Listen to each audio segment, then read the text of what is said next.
高雄某一间国中的篮球队教练逼出不当体罚，阁有对会小目不明的问题。出面指控的家长表示，代志逼康了后，囡仔就互人抓来算总校，受到霸凌，逼甲得爱转学。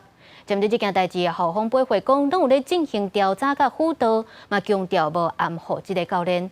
因那高雄市府嘛要启动调查。 家长摕囡仔写予市长，讲出拍球愿望的丁真批。这几个家长3月底出面质疑，高雄一间国中篮球教练不当体罚，甲对会校无清楚，事后囡仔煞伫校内互霸凌。大队是林教练带的，他就是把我们剔除在大队的名单。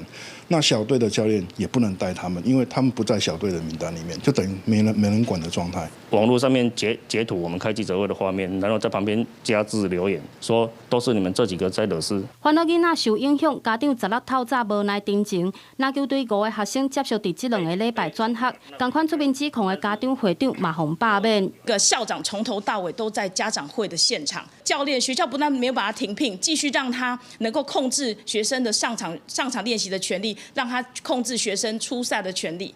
那这些小孩就是被牺牲了嘛？面对这校方强调无介入家长会长罢免案，迄天只是受邀请列席。